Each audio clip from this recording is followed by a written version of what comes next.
Good afternoon, badass artists. I'm Mia Luyando.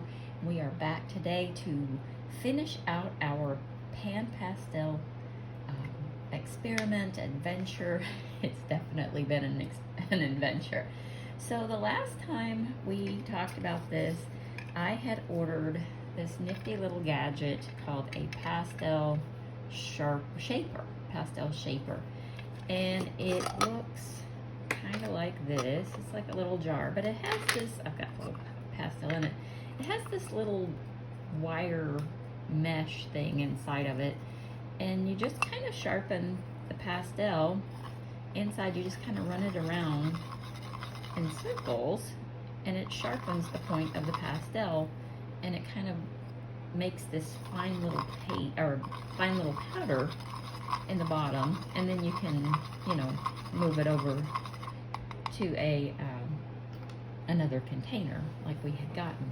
So I've been, kind of experimenting with this, and I think part of the trick to Pan Pastels is how finely ground the powder is.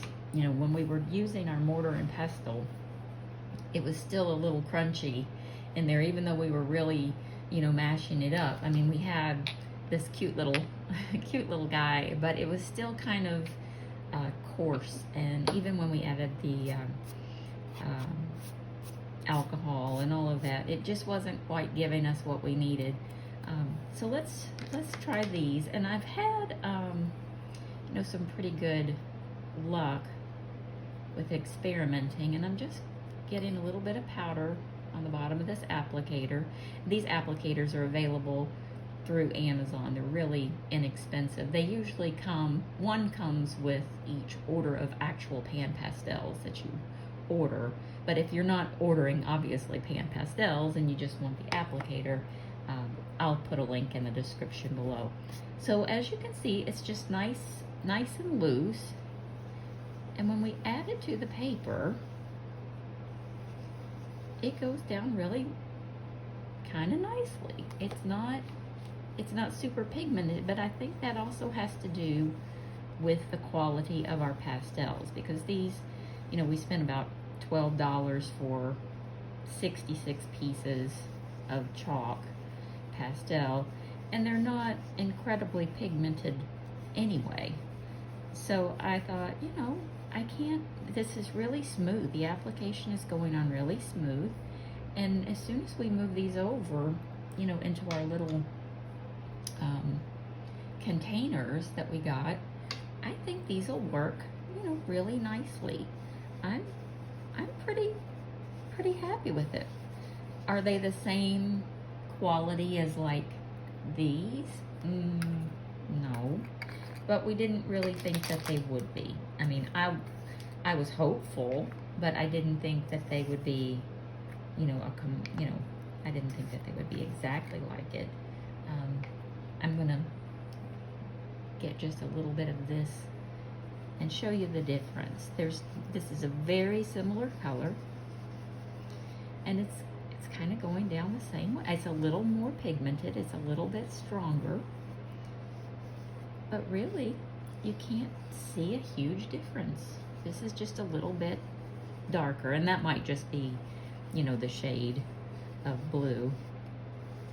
But I think overall, I'm calling this one a success, because I'm going to go back, I'm going to set that one aside, and I'm going to go back to, just our little ground up chalk pastel, and this is doing really nicely. Now I'm just making this background a solid color right now,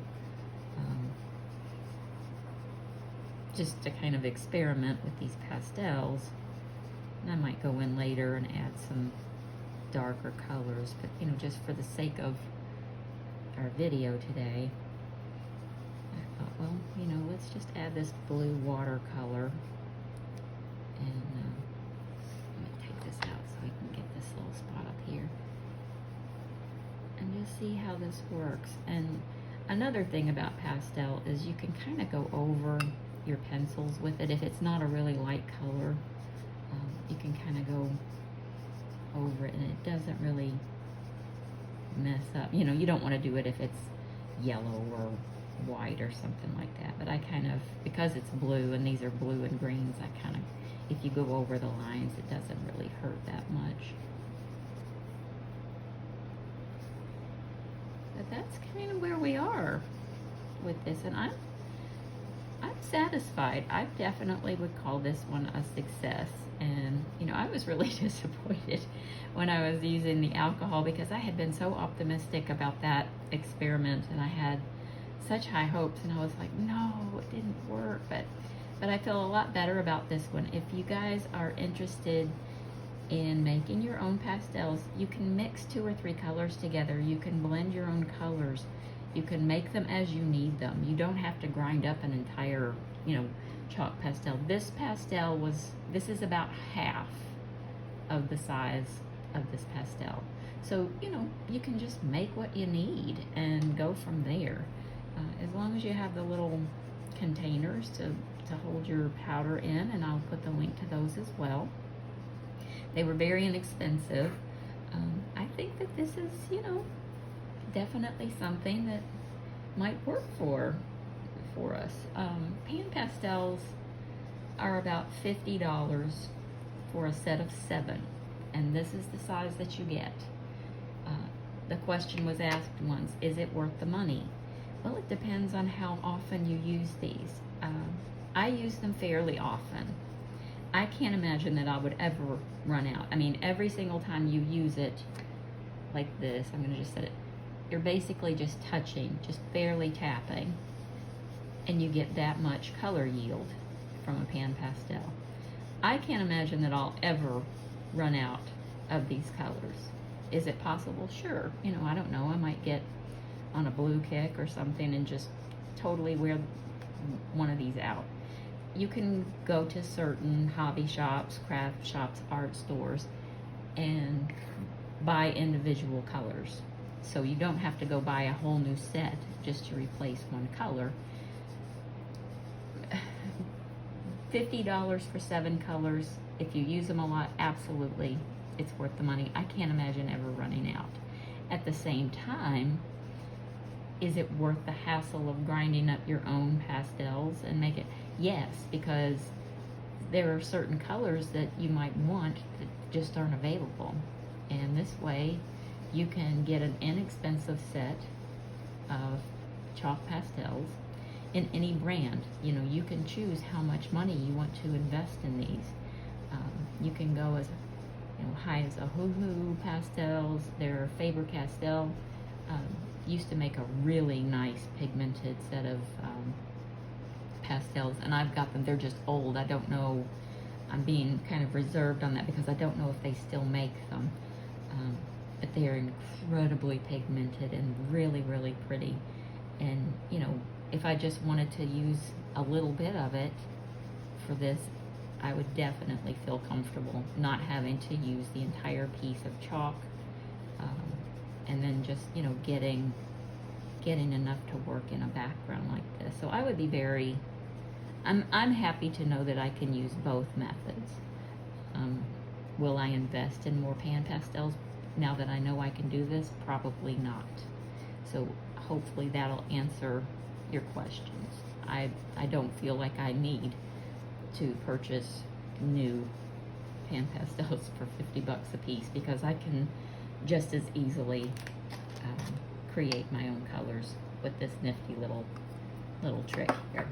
So as we've been chatting, I've gone around and filled in the background on this, and she definitely needs some darker colors here and there, and I haven't sanded down all of our chalk pastels. I'm just kind of using some colors that I've already got laying around here, just kind of going in and darkening this up, kind of giving her some contrast here, trying to make it look watery and deep. I hope you've enjoyed this Turtle Bay tutorial, such that it is. We've done mermaid skin, we've done crazy eyes, and I messed them up and we had to go back and fix them. So we've learned a few things in this one. And Turtle Bay is just one of my most favorite books.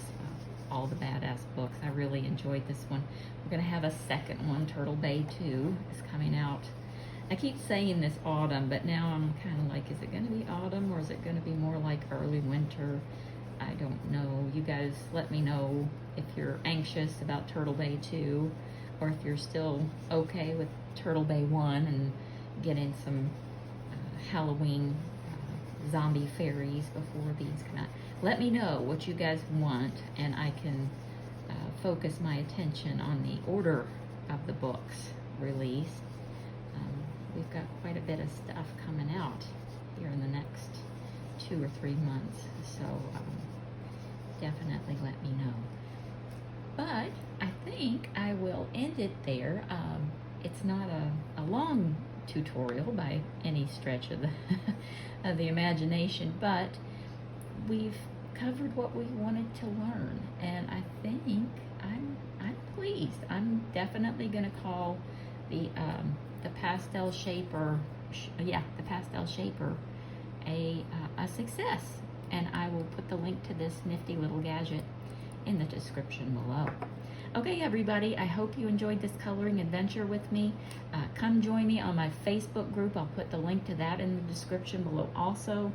I don't know if I have a flip through to Turtle Bay. Let me see.